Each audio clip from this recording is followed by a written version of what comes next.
Dans le cadre des Journées européennes du patrimoine, la commune de Hargnies a inauguré une exposition en hommage aux habitants du territoire durant la Seconde Guerre mondiale.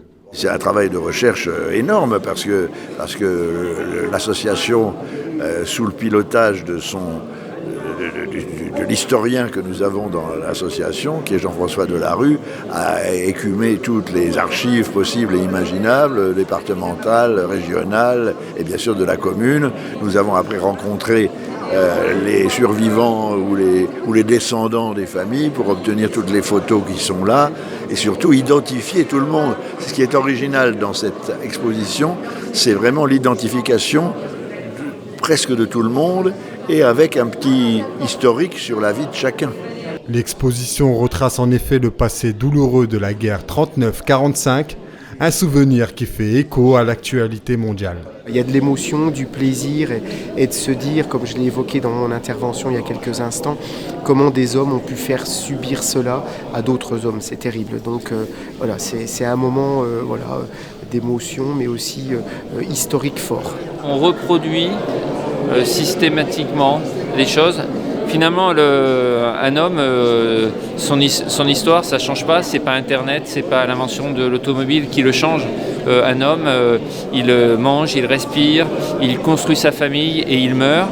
Et la violence, elle s'exerce toujours de la même façon. En fin de matinée, le public pouvait assister à une reconstitution de la libération du village de Hargnies par les soldats américains en septembre 1944.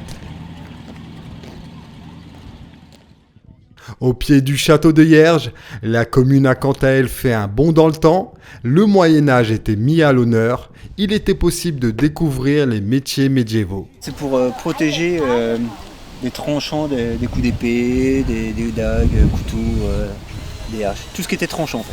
Moi j'aime bien la forme que ça, très angulaire. Et puis dans notre troupe on fait de la reconstitution du 10e au 13e siècle. Et c'était l'écriture qui était utilisée à cette époque-là, principalement. Les dernières fêtes médiévales ont eu lieu il y a 30 ans. Et on en parle encore, les gens nous en parlent comme si c'était hier. Donc en fait c'était il y a 30 ans.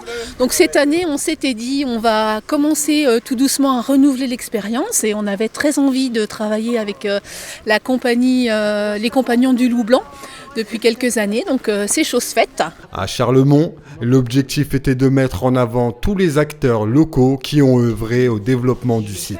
On a choisi de mettre en avant tous les acteurs qui permettent de faire durer notre patrimoine, le patrimoine de Charlemont. Donc les acteurs qui valorisent le site et qui l'entretiennent, les associations, les structures d'insertion, également les collectivités et les artistes. Un feu d'artifice offert par la communauté de communes Ardennes Rive de Meuse a marqué cette nouvelle édition des Journées européennes du patrimoine.